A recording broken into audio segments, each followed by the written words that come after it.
Sean നേരത്തെ T P കേന്ദ്രമാശ് പറഞ്ഞ മറ്റേ ബിനീഷ് കൊടിയേരിയുടെ കാര്യം പാർട്ടി ഏറ്റെടുത്തില്ല എന്ന്. താങ്കളുടെ സുഹൃത്താണ് ബിനീഷ് കൊടിയേരി എന്നാണ് ഞാൻ മനസ്സിലാക്കുന്നത്. നിങ്ങൾക്കൊരു ലോ ഫേം ഒക്കെ ഉണ്ട്. ഈ പറയുന്ന പ്രശ്നം ഷോൺ ഇപ്പോൾ ബിനീഷ് നേരിട്ടൊന്നും പറയില്ലെങ്കിലും അല്ലെങ്കിൽ ബിനീഷിന് ആ താല്പര്യമില്ലെങ്കിലും ബിനീഷ് കൊടിയേരിയുടെ ഒരു കാര്യം വന്നപ്പോഴേക്കും പാർട്ടി ഏറ്റെടുത്തില്ല എന്ന ഒരു വൈകാരികത താങ്കളെ പരാതിയിലേക്ക് പോകുമ്പോൾ താങ്കൾ നയിച്ചിട്ടുണ്ടോ ഷോൺ?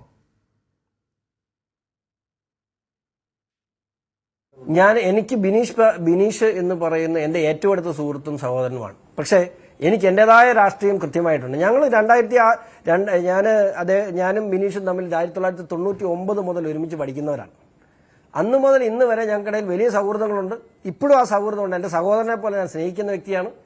പക്ഷേ എൻ്റെ രാഷ്ട്രീയത്തിൽ ബിനീഷ് ഇടപെടാനോ ബിനീഷിന്റെ രാഷ്ട്രീയത്തിൽ ഞാൻ ഇടപെടാനോ പോവുകയില്ല. ആ പരസ്പരം ഞങ്ങൾ ആ ബഹുമാനവും സ്പേസും കൊടുത്തിട്ടുണ്ട്. മാത്രമല്ല ഞാൻ പറഞ്ഞില്ല, എൻ്റെ മൂന്നാമത്തെ പാർട്ണർ എന്ന് പറയുന്നത് നിനു ദാസാണ്. നിനു ഡിവൈഎഫ്ഐയുടെ സെക്രട്ടറിയാണ്. കറതീർന്ന കമ്മ്യൂണിസ്റ്റുകാരനാണ് നിനു. ഞാൻ ഓഫീസിലിരുന്ന് ഇപ്പം എൻ്റെ കേസ് നടത്തുന്നത് അഡ്വക്കേറ്റ് ഷിനു ജയപിള്ളയാണ്.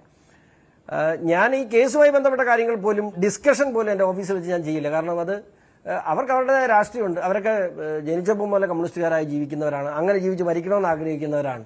അവരെ ഞാനായിട്ട് ഉപദ്രവിക്കേണ്ട കാര്യമില്ല. ഈ വിഷയം ഞാനിങ്ങനെ കേസ് ഫയൽ ചെയ്തിട്ടുണ്ടെന്ന് തന്നെ ഒരുപക്ഷെ ബിനീഷ് അറിഞ്ഞത് മിനിങ്ങാന്ന് അദ്ദേഹത്തിന്റെ ഒരു പേഴ്സണലായിട്ട് കാര്യം എന്നെ വിളിച്ചപ്പോൾ ഞാൻ പറഞ്ഞോളൂ.